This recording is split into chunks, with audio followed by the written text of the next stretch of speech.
All right, we got one more, people. Don't go any too far. We got one more before lunch. And this one is probably the most far out and unreal. Yeah, we're going to talk about virtual reality. And we've got today with us, moderating Alberto Rodriguez, the CEO of theCUBE. They build businesses. Now, Alberto is a serial entrepreneur, did his most recent exit at 60 million. He's going to moderate Juan Rivas, CEO of 6D Lab, Javier Pascua, professor at Universidad Carlos III, who's an expert in virtual reality and biometrics, and finally, Jose Minguez, head of innovation at Endesa. Ladies and gentlemen, join me in welcoming the virtual reality panel.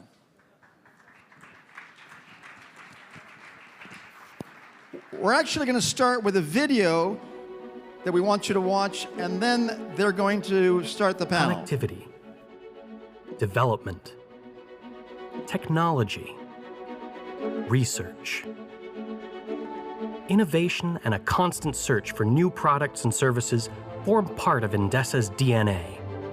They're in the way we work, in our business today, and in the way we're building a better future for everybody. We're pioneers in the search for new forms of energy, cleaner, renewable, sustainable. In developing new technologies to connect people with energy, we're part of an ecosystem that connects entrepreneurs, investors, and corporations to find new ways of generating business. Hunting for talent, new ideas, disruptive propositions. We foster innovative thinking using agile methodologies like design thinking and lean startup. We're in contact with startups like 6D Lab, with whom Endesa has run a training project, using virtual reality video that you too can discover. Come along to our stand and enjoy the virtual reality.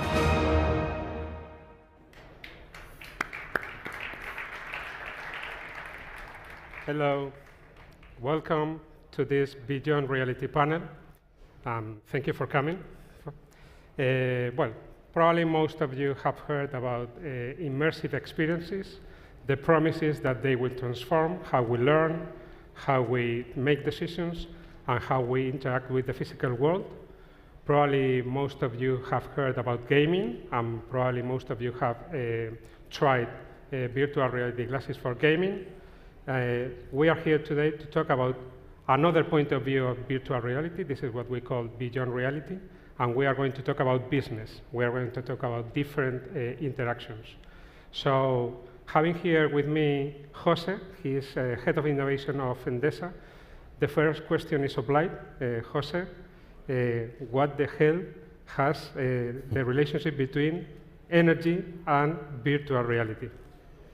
As you know, we are always seeking of every kind of technologies, every kind of startups, because we work together with you and the NL Innovation Hub in theCUBE. And at this point we were trying to seek how to involve a technology which is kind of mature. It's very promising, but it's mature in our business models to make it real business. So last year we started to do scouting here at South Summit, and we started to talk with 3 startups from here. We met here and another outside, and I started to talk to them and show you what they could do.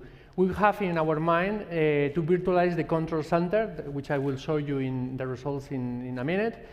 And then we started this process. But I think Juan could talk from the side of the startup how was this process, because after the scouting we found that the value proposition was the best of the other one were very good, but the value proposition was better. Juan, thank you for coming.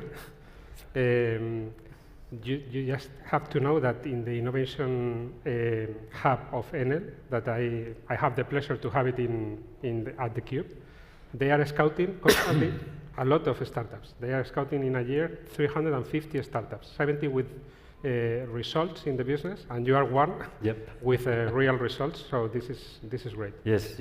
As a startup company for like 6D Lab, it can be challenging to live up to the expectations and the demands of a great company such as Endesa. So in this case, what was a key element for a successful collaboration has been to co-create each minimum viable product in and apply agile methodologies like Lean or Scrum in order to quickly develop valuable content for the customer and constantly validate the evolution of these MVPs.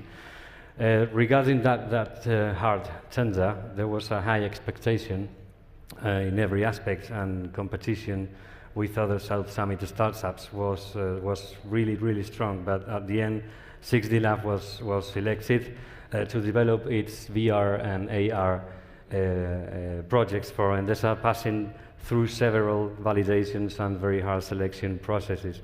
So, an easy process. Yep. This is a startup-friendly environment, probably, yes? Well, to make it short, the control center, because you can visit in our stand, this is the place where we control all the power stations at Endesa. It's very complex, and there are many people who come to Madrid to see it, personalize it, and we thought this could be a good start, because imagine we have people all over Spain. They have to come from Canary Islands, from Catalonia, from the north of Spain to visit it. But when they come, they get there an explanation which is very complex. They didn't understand everything that is being told. So with virtual reality, what you have here, of course, here you have a simulation, and in Spanish a short version of the real one. What this is a training program that teaches them exactly what means every of these one screens. This is immersive. They can test it whenever they want. They don't have to travel to Madrid to see it. And the results were so impressive that we decided to follow on with CIS Labs and with other projects. And so the second level, which I think you can now explain Tecnológica better than I, was how do we use this for give deeper knowledge and immersive acquisitions. And we develop this another project. I think you can explain, because technically it has been quite complicated. Yes, absolutely. That was recorded at Girona with a 360 camera that was flying using a drone, and that was a really windy day. So it was so hard to take those images. And well, as you can see, we were just at that white van over there. So taking the drone that far was absolutely amazing. And this is another. Jose knows this one because he wanted this take from the very top of the bridge. I don't know how to say that. And this is another case. That's from Galicia. We got a very cloudy day, which make us get those fantastic and real great images of that place. Here the objective is that it's quite difficult to go to these installations, because most of them are very far away from Madrid or from the cities. There is of course risk on the transportation to get there, but there are industrial installations. Some of them are dangerous. So we were thinking how bring this to our people so they can get immersive education. For example, the first one, you can even put yourself inside some places where it's not possible to be. It's not possible that you fly over the dam, or you see the river, all the information. That's Susqueda, which is one of the biggest Hoover dams we have in Girona, and this one is from a windmill park from North Galicia. We have a lot of problems because now you see this, but the drone, there's a very strong wind. We wanted to make really to feel like a bird flying through the mills. We have to go one there, another. We try to make it to the Canary Island, to the Hierro, which there's an amazing installation, and that's very complicated. Yep. But after that, we thought, okay, this is good. It has a lot of advantages, but we want to go further away. Say, what another application we can make business with this? So we thought, and this came from a project we are going to see now. When you go to explain about sustainability to some clients, it's hard today to make the choice to decide to make the installation because they take a lot of risk. So what we did in the following example is show how it looks like a solar photovoltaic plant on the rooftop of Free Ridge, which is this another experience. Maybe you can make some.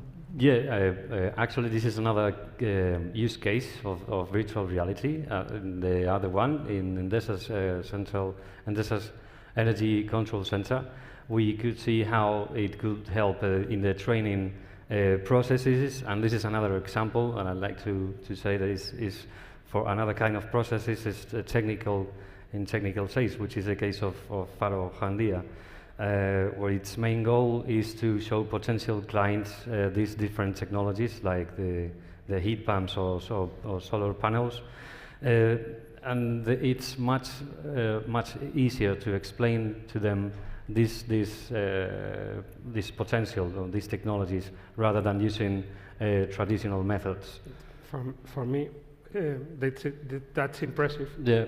Mainly the control, because this is incredible. And I understand the enhancement that this represents to show customers all these things. But let's go a little bit deeper on business, and let's go a little bit deeper on how can you train, for example, people, and what are the advantages? Maybe for a minute, for example, this installation was the one I was talking before. This is a real example. We built this in Faro Jandia, and I remember the first time because I went to talk with the general manager of the hotel. And I told him, we want to put 5 heat pumps in your hotel, Faro Jandia in Fuerteventura. And the first word Tere said, that I hope she's around there, said, "You are not touching my hotel." Because at the end, you have to think that for a hotel, customer care is the most important thing. If there is someone who cares for the customer, it's a hotel, because the experience they sell is that people are relaxed. So I remember that it was really hard to sell this installation. This installation avoids 51 tons of propane combustion in the heating systems. This is equivalent to 500,000 kilometers of a normal diesel car. If you imagine the impact for the environmental that has this installation, you can imagine how important it is. And it's very difficult for us to sell this kind of installation, although we even pay upfront the installation to the customers, and they don't take no risk. But for them, they needed to see it. They needed to experience how this look like. And we are trying now with our sales force to go with the virtual reality glasses, so the technical can explain and the customer can see really, as you have seen, how the heat propagates all around the installation. And about complex things, not only on selling, but also on training, because we've all heard about education, for example. VR or immersive experiences will change education in the way that all our kids, they learn. Do you think it's the same for business? Do you think this will improve? Yeah, always education for the people, especially who receive it, not for the one who gives. Well, I have been teaching in the university, and when you teach, you realize how hard it's sometimes that the other person really sees what you're trying to display. Even, for example, in the case of Faro Jandia example, they don't get to see it. What really virtual reality is goes one step forward, because they really get immersed in the installation. And then you have very interactive experience with the sound. They can go back and repeat it.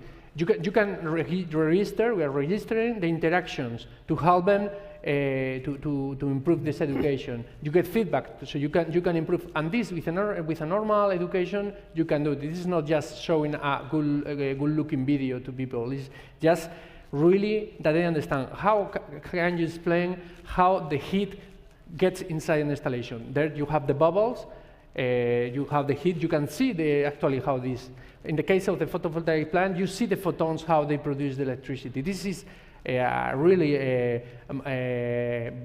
beyond the reality, because you could take them a solar panel and they are not going to really understand how this works without these videos. Yeah. Absolutely. Let me give you a a piece of information that I heard about this. Boeing, the plane maker company, they make trainees through augmented reality. They make them to assemble a wing section with 30 pieces. And their numbers, they say that they increased by 90% the number of people, of trainees, that could make this correctly. So this is how these kind of things improve education. So let me go to Javier a little bit, because Javier has been here at the last part of the panel. Javier, other issues that we have that are not business are related to, for example, medicine. My wife, she's a physician, and she's telling me a lot of things about these new techniques, and we would like you to talk a little bit about your experience, because I've been reading that you was in the team that for the first time you had a surgery in Gregorio Marañón here in Madrid, the first surgery with augmented reality in Spain. So please explain to us this. Thank you, Alberto. Okay, this was a project. Here you can see part of it. In this project, we were using HoloLens technology, a head-mounted display. We could be using, as we will see at the end of the video, other alternatives. And in this case, this is a collaboration between our university, the hospital, and 6D Lab in order to bring augmented reality to the operating room. That probably is one difficult environment, I would say, to set up and to have all these technologies deployed. In this case, we are going to see how this is a tumor surgery in which they are going to resect a tumor, and I apologize for some of the images, although we removed all the bloody part, I think. And you can see how this is a 3D printed version or model of the patient with a guide that will help the head-mounted display to show extra information, augmented information on top of the patient. Here you can see how we are showing the information that came from the computer tomography scan, so we can see the skin and the bone there, but this information is being shown in the right place, in the correct position, because if not, it is cool, but it's not so useful for medical purposes. But here we can see, in this case, the bone. We are going to see the tumor. This is how the tumor was, because the tumor now is smaller after chemotherapy, but we can compare the sizes, and we can use all this information to guide the procedure. Here we are displaying the computer tomography scan of the patient, and everything is being displayed. You can see here the screens, for instance. The screens that are showing the same view as the surgeon is watching are good devices, but out of the focus of the surgeon. While augmented reality in this case is showing you the information that you need without you needing to focus on different screens. That is not a good idea. You should look at your patient. And even we can do something like what we are watching here. You can augment, in this case, models of the patient. And we are doing this in the end part of the surgery without the HoloLens. We are doing it with a standard smartphone. What we think is a very interesting technology, because every one of us is carrying one. It is easy to introduce one in the operating room, because you can put it in a sealed bag. And it's a technology that not only in this environment, but also in other environments where augmented reality is going to make a difference in medicine, smartphones are going to be there, because they are everywhere. So as you can see in these cases, it's not just helping you or showing you some cool information, it's providing you with information that comes from the real images from the patient. I mean, that information is not a model, it's the patient himself modeled and shown in 3D to help you make better decisions during surgery. That's amazing, impressive. So thank you for explaining this to us, because we have been talking about gaming all the time, and this panel was about other things. Tell me about the relationship between Endesa and a small startup, and how can you do all these projects in 1 year, because you met absolutely 1 year ago. So to me, it's incredible. I have some startups at the Cube, and I'm not able to really begin to work with a big company in months. What's the experience? I don't know it neither. Well, our experience is that going to minimum viable products is the key to success. What we do is work with 1 week sprints. So any deviation is just 1 week deviation, and well, I think it's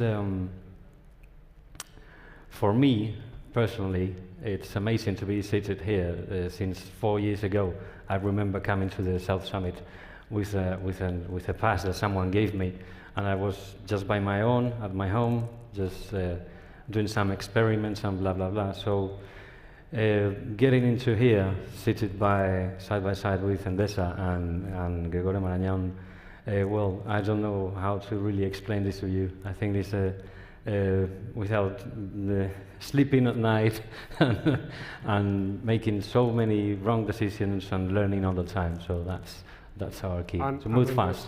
From my side, well, you know what I think. First, I will take the name of the South Summit last year. Innovation is now. Here we see that innovation is now. Innovation is now is coming very fast, and we are amazed every day. So we are continuously doing things. About the specific question of how this way, I always tell you, I think this is a matter of people. It's not a matter of companies, it's a matter of people. And when you get to a team, like in this case happened, that they help you, you make a proposition, but they add value, and they say, no, don't do this way, this is going to be better. You really start to work as a unique team. They understand the complexity of the problems we have in your company, because it's not only good things.